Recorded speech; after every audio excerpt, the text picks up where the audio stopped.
guys, this is a video I promised to review chapter 5. Might be a little long, but it contains all the examples that will be in the book. So in order to begin, let's go over example 1, using reciprocal or quotient identities. Pretty much one example is they tell you that cosecant equals 7 over 4. I'm going to ask you to find sine. You should know that cosecant and sine are pretty much inverse, reciprocal. So all you gotta do is flip the fraction. And when you have a direct, it's not like inverse, you just flip it, that's fine. Sometimes it won't be direct like part B from example 1.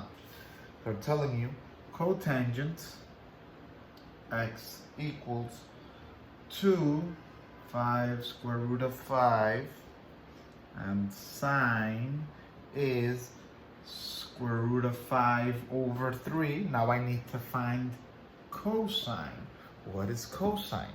Well, you should know that cotangent equals cosine over sine. And all I have to do now is substitute these values. I know that my cotangent is 2 over 5 square root of 5. My cosine is a variable I'm trying to discover. And my sine is square root of 5 over 3.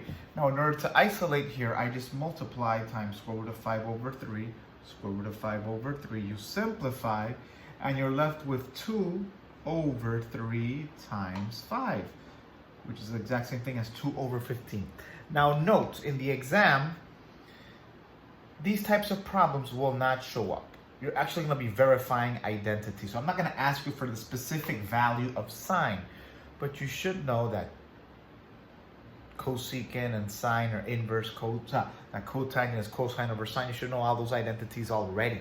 So in the exam, these types of problems won't show up, but you do need to know how to use reciprocal and quotient identities in order to verify. Bien. So let's move on to example 2. Example 2, again, the example they use in the book is they're giving you a value and they're asking you to find another value via Pythagorean identities. That's not going to happen in the test.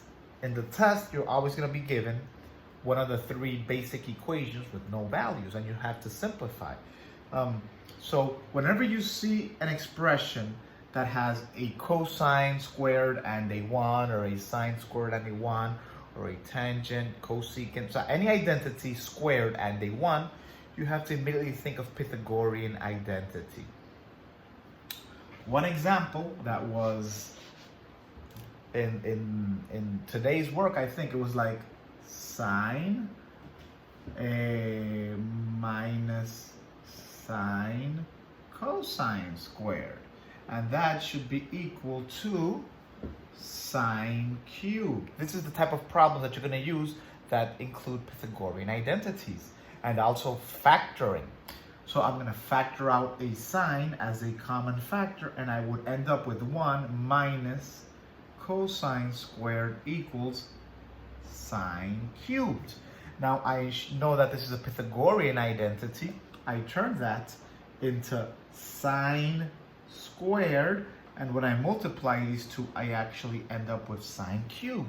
So I just verified. All the exam will be verifying, not finding specific values. Okay.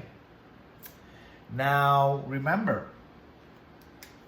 sometimes you might be given, well, okay, it's not going to happen when you have to factor out a -1, because that only applies to co-function and even odd identities, and those will not be showing up on the test.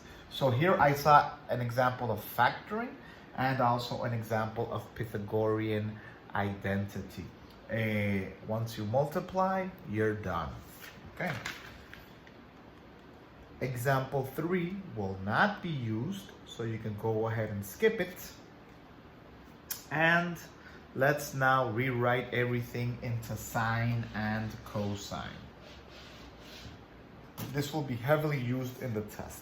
So right now, let's go over example 4. They're giving me cosecant, secant minus cotangent, and that is actually equal to, if you were to switch everything to sine and cosine, That's equal to 1 over sine, 1 over cosine, minus cosine over sine. Yes or no?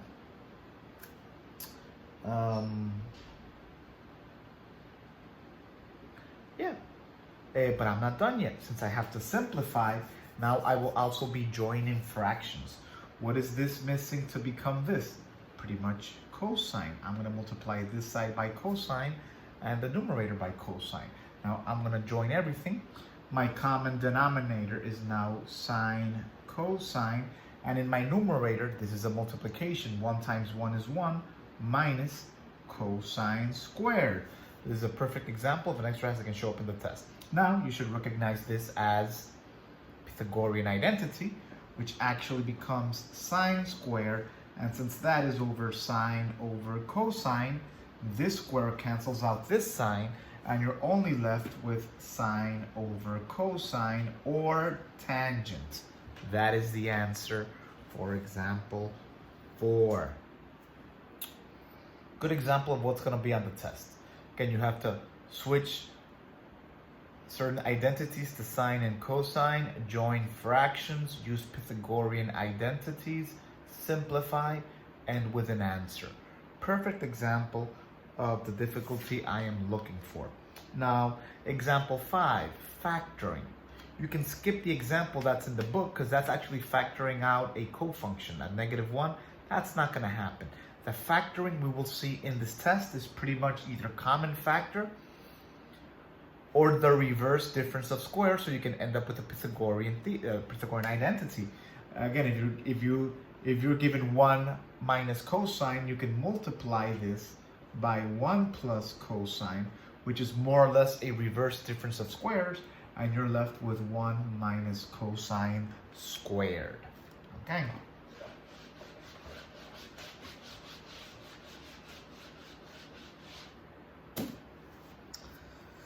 So again, example 5, the factoring that you're going to need is pretty much just common factor, which might happen in the test. Again, it's common. We saw that in an example previously today in this video. And also just like the reverse difference of squares to bunch things up. Now let's simplify by combining fractions. Example 6. We kind of did one already, but let's do the example in the book, which is more complex, and it's similar to what's going to be on the test.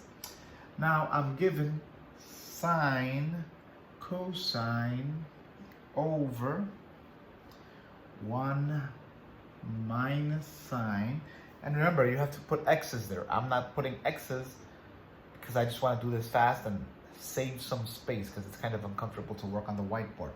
Please put your proper x's. And 1 plus sine over cosine.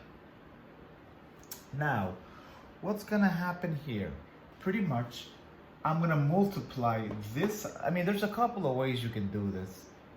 One way to do this is to multiply this side by 1 plus sine, so you end up with 1 minus sine squared. You turn that into cosine squared, and then you just multiply this side by cosine, and you can join fractions. Another way, if you want to go through that process, is just multiply this with what's missing here, and multiply this with what's missing to become here, to become this. So for example, here, I'm going to multiply this side by cosine. And I'm going to multiply this side by this denominator, 1 minus sine, 1 minus sine. Now let's multiply everything.